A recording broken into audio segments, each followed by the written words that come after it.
속에서 하나님의 은혜가 여러분에게 임하기를 주의 이름으로 축복합니다. 우리가 지금 레위기를 통해서 제사법을 공부하고 있습니다. 레위기에 나타난 제사를 공부하고 있는데, 레위기에 나타난 제사는 크게 두 범주로 나눈다라고 지금까지 제가 여러 번 말씀을 드렸습니다. 그 범주가 첫째는 자원제, 둘째는 의무제입니다. 자원제라는 것은 내가 자원해서 드리는 제사입니다. 이것은 드려도 되고 안 드려도 되는 그런 제사입니다만은, 그러나 하나님께서 기뻐하시는 제사입니다. 이 제사는 어떤 게 있냐면은 번제가 여기에 포함이 되고 화목제가 여기에 포함이 되고 같은 범주에서 감사제가 여기에 포함이 됩니다. 화목제도 그렇고 감사제도 감사해서 하나님께 드리는 제사이지만, 이 화목제 제사는 내 생활 가운데 하나님께서 베푸신 사랑과 은혜를 기억하면서 감사하여 드리는 감사의 제사이고, 감사제는 생명을 보존하여 주신 하나님의 사랑과 은혜에 감사하여 드리는 제사인 거죠. 그런데 우리가 지난 수요일에 살폈습니다마는 감사제의 그 제사는 화목제의 제물 플러스 소제가 포함된다 그랬죠. 그 소제로 드리는 그 떡의 분량이 만만치 않은 양이었습니다. 수레로 실어 갈 정도로 엄청난 양이었죠. 그것을 가지고 그날 밤에 이웃들을 초청해서 다 먹어야 했었지요. 그 다음날 그것을 불로 태워야 했는데, 그것은 나에게 생명을 보존해 주신 하나님의 사랑과 은혜를 이웃들과 같이 나누고 하나님께 감사하기를 원하셨기 때문에 그렇게 하셨고요. 화목제의 제사는 화목제물을 가지고 가서 이웃들과 나누는데, 바로 제사를 드리는 그날과 그 이튿날에도 먹을 수가 있다 그랬죠.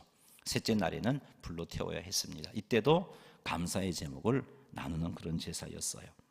자, 그런데 의무제는 반드시 드려야 되는 제사입니다. 안 드리면 하나님께 책망받을 제사이죠. 어떤 제사이냐면은 속죄제와 속건제입니다. 죄를 지으면 드리지 않을 수 없는 제사. 하나님의 백성이라면 반드시 속죄제와 속건제를 드려야 된다 해서 의무제라고 그렇게 말하고 있습니다. 번제는 하나님께 온전한 헌신을 결단하는 제사였죠. 그래서 이 번제 제사의 내용들을 보면 온전한 헌신이 무엇인가를 우리에게 가르쳐 주었습니다. 번제의 제물은요, 소도 되고요, 양도 되고 염소도 되고요, 또 가난한 자들을 위해서 비둘기도 드릴 수가 있었어요. 비둘기도 번제의 제사를 드릴 수가 있었죠. 자, 그런데 그 번제물의 제물은 짐승의 똥을 제외하고 또 힘줄을 제외하고 가죽을 제외하고 모든 것을 온전히 하나님께 태워서 드리는 화제의 제사였습니다. 그래서 이 번제의 제사의 고기는 그 누구도 먹을 수가 없었어요. 제사장도 먹을 수가 없고, 번제를 드리기 위해서 제물을 가지고 온 그 사람도 먹을 수가 없었고요. 온전히 하나님께 태워서 하나님께만 드렸습니다. 이것은 헌신이 어떤 것인가를 보여주고 있는 거죠. 헌신은 오로지 하나님께로만 향하여 하나님께 내 모든 것으로 드리는 제사, 드리는 헌신, 수고, 이런 것들이 헌신이라는 것입니다. 화목제는 감사를 나누는 거죠. 그래서 이 감사를 나누기 위해서 이 화목제의 제물에는요, 소도 되고 양도 염소도 되지만 비둘기는 화목제 제물로 사용할 수가 없었어요. 왜냐하면 그 비둘기를 가지고 화목제든 감사제든 이웃과 나누어서 하나님께 영광을 돌려드릴 수가 없었기 때문에 짐승으로서 비둘기는 제사의 제물이 되지 못했습니다. 그러나 번제는 수컷만 드렸지만 이 감사제는 암컷도 드릴 수가 있었고 수컷도 드릴 수가 있었습니다. 자, 이게 이제 차이이고요.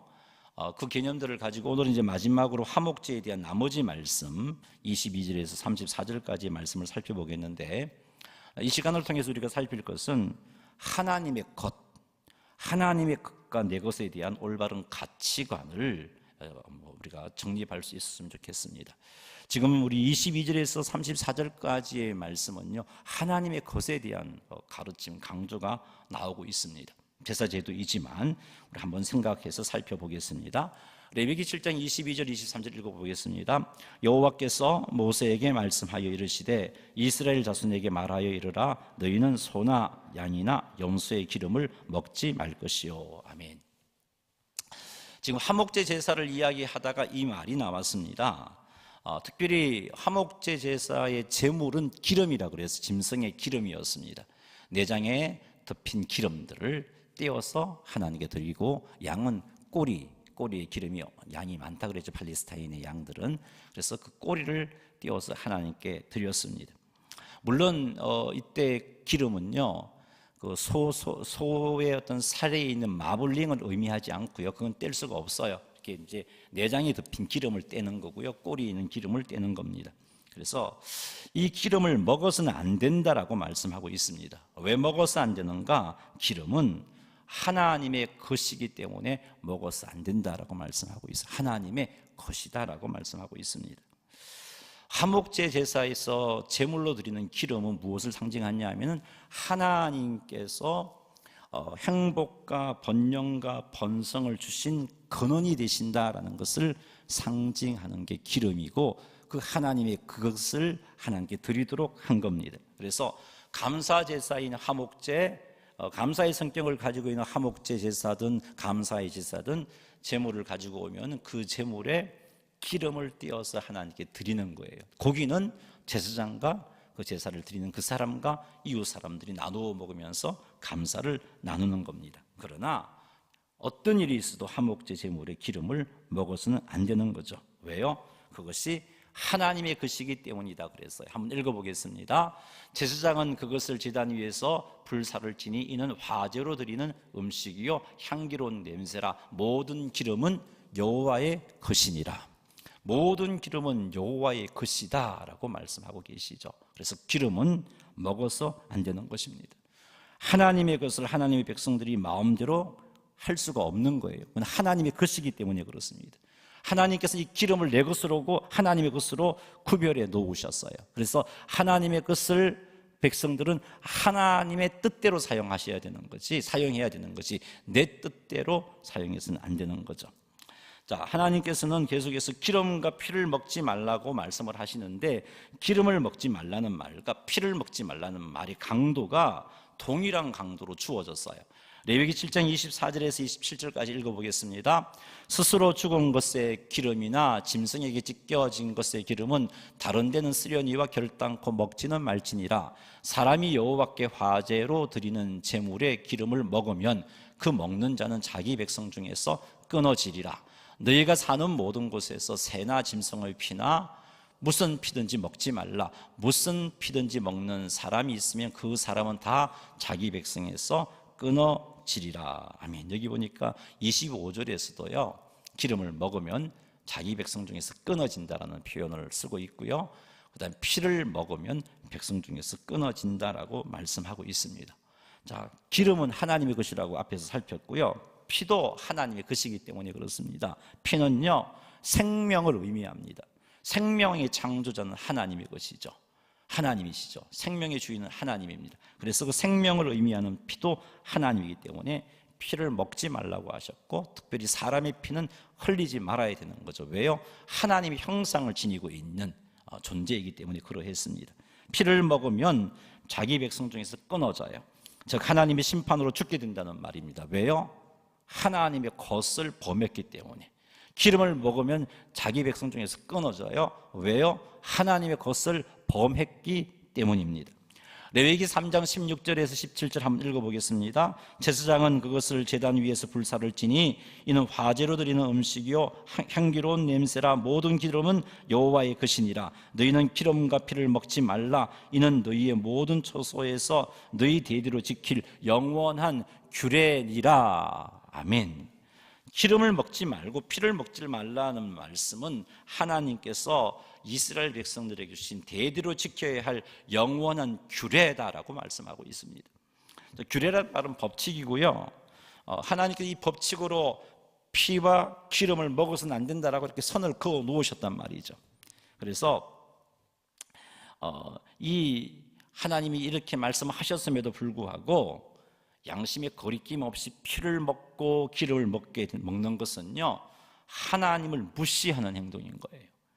하나님을 무시하는 행동은 엄청난 죄입니다. 특별히 이 팔레스타인 문화권에서는요, 이 무시가 얼마나 엄청난 죄이냐 하면은, 우리는 뭐 무시해도 그게 나쁜 행동인 건 알지만 그렇게 심각한 죄라고 여기지 않습니다만은, 이 팔레스타인 중동 지역에서 무시하는 것은요, 내 명예를 해치는 거라고 생각했고요, 내게 수치를 안기는 것이라고 생각을 했어요. 그래서 누군가가 어떤 사람이 무시를 하면 반드시 적대적인 행위로 생명을 놓아야 될 정도로 싸우는 그런 일들이 팔레스타인에서 일어났습니다. 그러므로 지금 하나님께서 주신 영원한 규례인 피를 먹지 말라, 기름을 먹지 말라 하는 이 말씀을 어기는 것은 하나님을 무시하는 행동이고, 하나님에게 수치를 끼치는 행동이에요. 뿐만 아니라 하나님의 것이기 때문에 먹지 말라는 하나님의 규례를 어기고 먹는 것은 하나님의 권위에 도전하는 행동입니다. 그래서 백성 중에서 끊어진다, 즉 죽게 된다라고 하나님이 말씀하고 계시는 겁니다. 지금 이 말씀을 통해서 하나님께서 이스라엘 백성들이 무엇을 가르쳐주고 계시냐면은, 하나님을 무시하는 행동은 심각한 죄다라고 말씀하고 있는 겁니다. 그래서 내가 너희들에게 주신 영원한 규례, 이것을 지키라는 거죠. 기름을 먹지 말고 피를 먹지 말라고 말씀하는 겁니다. 여러분, 하나님을 무시하는 건요, 정말 심각한 죄입니다. 오늘날 우리들도 알지도 못하는 사이 우리는 하나님을 무시하는 행동을 하고 있습니다. 그게 어떤 거냐 하면은, 하나님이 내게 말씀하셨음에도 불구하고 그 말씀을 외면하고 순종하지 않는 행동들이 하나님을 무시하는 행동입니다. 성령 하나님의 감동하심이 있었음에도 불구하고 그것을 외면하고 순종하지 않는 행동은 하나님을 무시하는 행동이에요. 예수님을 구주와 주님으로 믿는 자들은요, 하나님의 뜻에 순종하는 삶을 살아야 할 자들입니다. 하나님의 왕되심을 인정하고 그 왕되신 하나님의 뜻에 순종해야 할 자들이죠. 그런데 하나님의 뜻인 줄 알지만 손해보기 싫어서, 하나님의 뜻인 줄 알지만 자존심 상하는 게 싫어서, 하나님의 뜻인 줄 알지만 힘들어서 하나님의 뜻을 외면하고 있다면요, 그건 하나님 무시하는 행동이에요. 여러분 한번 살펴보십시오. 내게는 하나님을 무시하는 행동이 없는가? 하나님께서 안 기뻐하셔요. 심각한 죄라는 것 우리는 아셔야 됩니다. 혹 있다면 하나님께 용서를 구하시고 왕 되신 하나님의 뜻에 순종해야 돼요. 자기를 비우시고 낮아지시고 죽기까지 복종하신 예수님을 본받아서 말이죠, 하나님의 뜻을 이루기 위해서 얼마나 철저하게 예수님이 자기를 낮추셨어요. 그것을 본받아서 순종하는 삶을 살아야 돼요. 그것이 하나님께서 원하시는 바인 겁니다. 우리의 삶 가운데 하나님을 무시했던 그런 모습이 있다면 오늘 이 밤에 그것을 하나님께 내어드리고 하나님 앞에 용서를 구하고 무시가 아니라 이제 순종하는 그런 결단을 하시고 순종의 자리로 나아갔으면 좋겠습니다.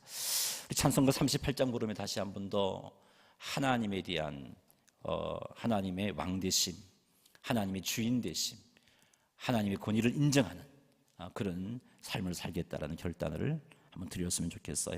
찬송가 38장입니다.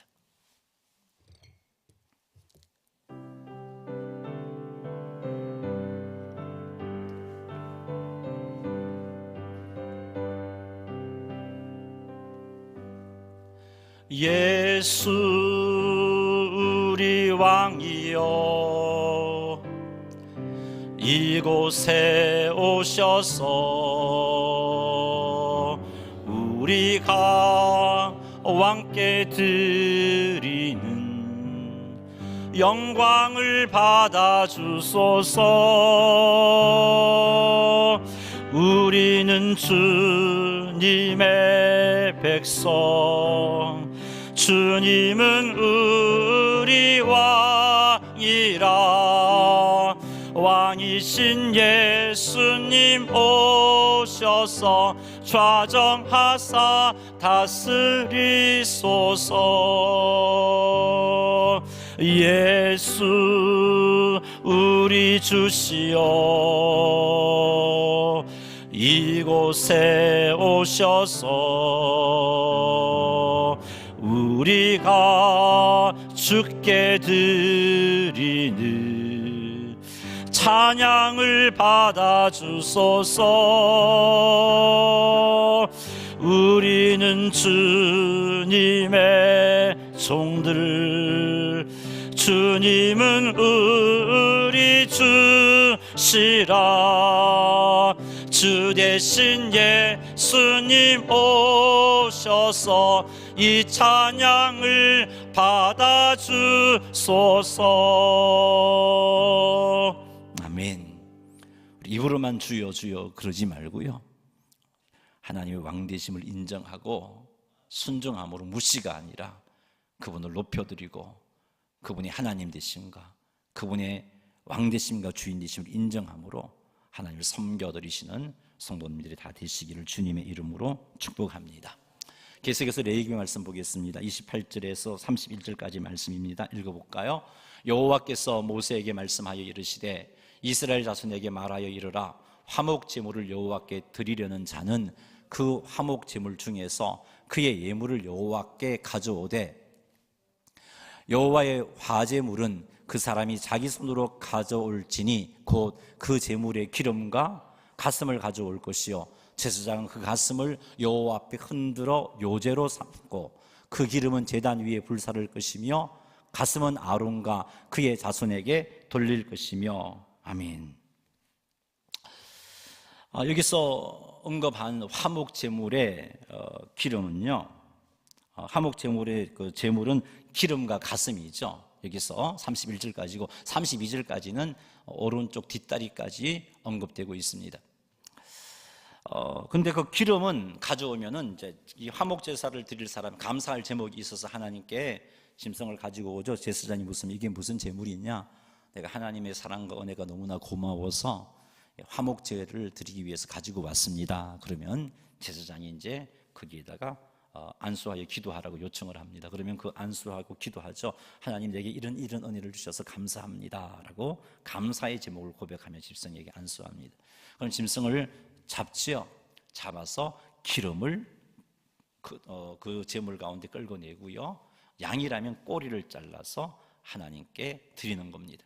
그리고 또한 가슴 부분을 잘라서 가지고 오고 오른쪽 뒷다리를 가지고 제사장에게 드립니다. 그럼 제사장이 기름은 번제단에서 태워서 이 기름을 태운 의미는 내게 이런 은혜가, 이런 복이, 이런 번영이 온 것은 하나님에게서 온 것입니다. 하나님이 주인 되십니다라고 고백하면서 하나님께 감사를 올려드리는 거죠. 태워서. 그리고 이제 가슴은요, 제사장이 하나님 앞에서, 회막문 앞에서 이 가슴을 흔든다 그랬죠. 흔드는 방향은 북남동서 상하라 그랬어요. 막 이렇게 막 흔드는 게 아니고 북쪽으로, 그다음에 남쪽으로, 동쪽으로, 서쪽으로, 위쪽으로, 아래쪽으로 흔들어서 하나님께 드리는데, 이것은 하나님께 드려진 것이고 이렇게 요제로 드려진 것은 제사장과 레위인들의 몫으로 하나님이 주셨어요. 그리고 오른쪽 다리는, 뒷다리는 거제로 드렸어요. 아래에서 위로 올려서 하나님께 드렸는데 이것은 제사를 드린 제사장에게 하나님께서 주셨어요. 레위기 32장 다시 한번 읽어보겠습니다. 또 너희는 그 화목제물의 오른쪽 뒷다리를 제사장에게 주어 거제를 삼을지니, 거제로 드린 것은 하나님께 제사장이 주신 것이라는 의미예요. 요제를 드린 것도 하나님께서 제사장과 레위인들에게 주셨다는 의미인 거죠. 그래서 하나님의 것을 드렸어요. 그런데 여기서 우리가 알아야 될 것은 화목 제사를 드리기 위해서 제물을 가지고 온 사람은 누굽니까? 감사의 제목이 있는 제사를 드리러 온 사람이죠. 그래서 그가 가지고 있는 소, 양, 염소의 가슴, 앞가슴, 그리고 오른쪽 뒷다리는 사실은 제사를 드리러 온 사람이 가지고 온 거예요. 내 것이라고 할 수 있죠. 내 것. 근데 하나님께 드리기 위해서, 화목제로 드리기 위해서 안수하는 그 순간 그것은 내 것이 아니고 하나님의 것이 되어버립니다. 하나님의 것이 되어버려요. 그리고 이것을 가지고 가서 요제로 드렸을 때 공식적으로는 하나님의 것이 되었음을 선포하는 것과 동시에 하나님의 것을 제사장에게 주었다라는 선언이 되어지는 겁니다. 제사장과 레위인들에게. 그 다음에 오른쪽 뒷다리를 거제로 드렸는데 이건 하나님의 것이고 하나님의 것이 제사를 집례한 제사장에게 주어진 것이다라는 의미가 되어버리는 겁니다. 33절 읽어보겠습니다. 아론 자손 중에서 화목제물의 피와 기름을 드리는 자는 그 오른쪽 뒷다리를 자기의 소득으로 삼을 것이니라. 자, 이 말씀에서 여러분 한번 보십시오. 여기 아론 자손 중에서 화목제물의 피와 기름을 드리는 자에게 주셨어요. 그가 누구냐면 그 제사를 직접 집례한 제사장입니다. 하나님께서 그것을 제사장에게 주었어요. 33절도 34절도 읽어보겠습니다. 내가 이스라엘 자손의 화목제물 중에서 그 흔든 가슴과 그 든 뒷다리를 가져다가 제사장 아론과 그의 자손에게 주었나니 이는 이스라엘 자손에게서 받을 영원한 소득이니라 라고 말씀하고 계십니다. 자, 하나님께서 화목제물 중에서 흔든 가슴, 즉 요제로 드린 가슴과 든 다리, 거제로 드린 오른쪽 뒷다리는요 제사장과 아론에게 주셨습니다. 아론과 그 자손들에게 주셨는데 화목제물의 가슴과 화목제물의 뒷다리를 제공하신 분이 누구라고 34절이 말씀하고 있나요? 34절 다시 읽어보겠습니다. 내가 이스라엘 자손의 화목제물 중에서 그 흔든 가슴과 든 뒷다리를 가져다가 제사장 아론과 그의 자손에게 주었나니 이는 이스라엘 자손에게서 받을 영원한 소득이니라. 누가 주셨어요? 하나님이 주셨어요. 여기 내가는 하나님이에요. 제물을 가지고 온 제사 드리는 그 사람이 준 게 아니고요, 하나님이 제사장에게 준 것입니다. 자, 이것을 하나님은 지금 유대인들이 분명히 가르치고 있습니다. 그래서 성경시대 유대인들은요 이것을 분명히 알았습니다. 제사장이 요제로 드린 가슴을 취하고 거제로 드린 오른쪽 뒷다리를 취하는 것은 하나님께서 제사장에게 준 것이다라는 생각을 그들은 틀림없이 흔들림 없이 하고 있었어요. 우리가 제사장에게 준 것이 아니고 하나님께서 주셨다라고 생각했습니다. 성경시대 이스라엘 사람들은요 어느 누구도 우리가 제사장을 먹여 살린다라는 생각을 한 사람이 없었습니다. 하나님께서 제사장을 먹이고 살리신다라고 생각했지 우리가 제사장에게 주어서 제사장을 먹이고 살린다는 생각을 하지 않았어요. 왜요? 내가 제물을 가지고 왔지만 그 제물을 드렸을 때 요제로 드렸을 때 이건 내 것이 아니고 하나님의 것이 되어버렸고 하나님께서는 말씀하시기를 내가 요제로 드린 가슴과 든 뒷다리 그것을 레위인과 그의 후손들에게 자손들에게 주었노라. 이것은 그들이 받을 영원한 소득이다 라고 하나님이 말씀하셨기 때문이에요. 그런데 오늘날 교회에는 성도들이 어떤 생각을 하고 있는지 한번 생각해 봤으면 좋겠어요. 성도들은요 하나님께 드리는 것을 하나님의 것이라고 생각하지 않고 내 것이라고 생각하는 자들이 더러 있습니다. 하나님께서 드린 것을 하나님 것으로 생각하지 않고 공동체의 운영을 위해서 회비 낸 것으로 생각을 하고 있습니다. 사적인 모임에서 회비를 냈다가 그 모임이 깨어지면요 그 회비를 나누어서 뭐 가져갈 수 있어요. 근데 여러분 교회에서 하나님께 드린 것은요 드림과 동시에 내가 이것을 하나님께 드려야지 생각함과 동시에 우리 생각을 하시는 하나님이시기 때문에 그것은 내 것이 아니고 하나님의 것이 되어버립니다. 그래서 내가 이것을 드려야지 생각했다가 내 형편이 어려워졌다고 드리지 않으면 하나님의 것을 내가 지금 취하고 있는 거예요. 하나님 그것을 분명히 말씀하고 있습니다. 그래서 이 헌금을 회비라고 생각하는 사람은요 내가 교회에서 이만큼 헌금했기 때문에 나는 이 교회에서 이만큼 지분만큼의 몫을 누려야 된다고 생각을 하고 있습니다. 그럼 못 누리면 속상하고 시험 들고 그래야 돼요. 그렇게 생각하는 사람들이 들어있어요. 이렇게 생각하는 사람들 중에 심지어 어떤 말씀을 하고 있습니까? 목회자에 대해서 우리가 월급 주어서 일시키는 사람이라고 생각하는 성도들이 있단 말이에요. 우리가 월급 주어서 고용한 사람이 목사고 전도사고 그렇게 생각하는 사람이 어디 그런 사람이 있을까? 정말 있어요. 제가 아는 어떤 교회 어떤 성도는요, 목사님에게 그렇게 막 따지면서 말하는 사람이 있었어요. 여러분, 하나님이 원하시는 공동체의 모습이 아니에요. 하나님께 드리면 그건 여러분께 아니고 하나님의 것이 되어버려요.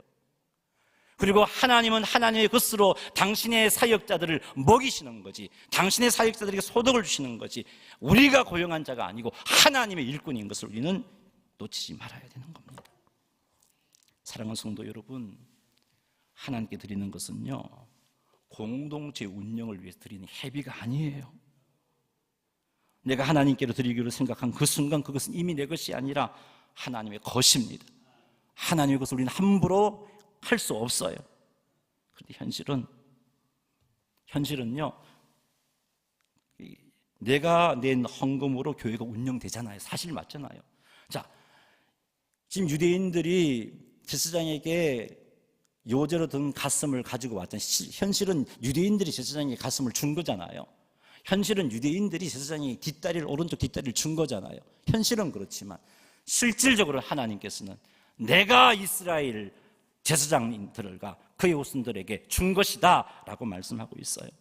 현실은 내가 교회에 헌금해서 그 헌금으로 교회가 운영되고 있지만, 그렇다고 해서 우리는 이 교회가 내가 낸 돈으로 운영되고 있다고, 움직이고 있다고 생각해서는 안 되는 것이죠. 내가 하나님께 헌금한 순간 그 돈은 하나님의 것입니다. 따라서 내가 교회를 운영하는 것이 아니라 하나님께서 교회를 운영하는 것입니다.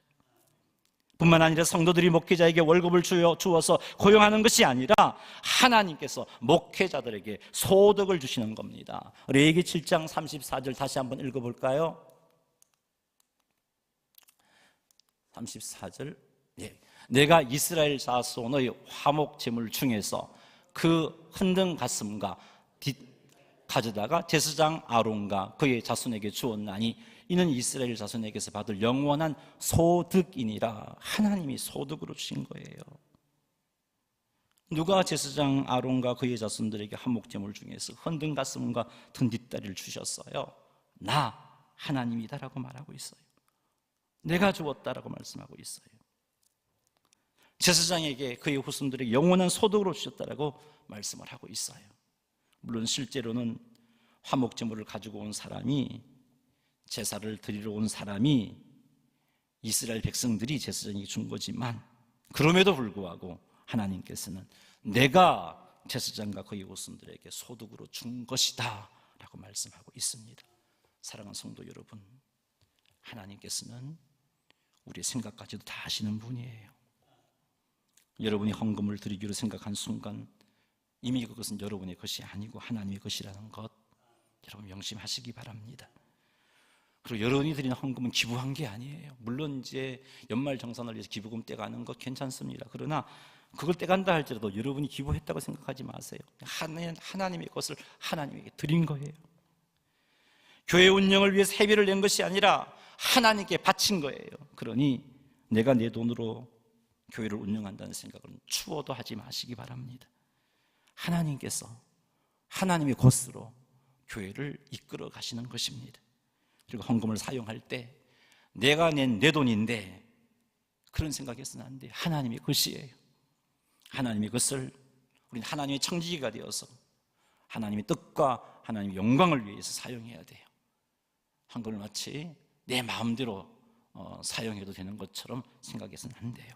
오늘 우리는 화목제물 중에서 하나님께서 레위인들에게 주신 것을 통해서 헌금에 대한 올바른 가치관, 하나님의 것에, 하나님의 것과 내 것에 대한 올바른 가치관을 살폈어요.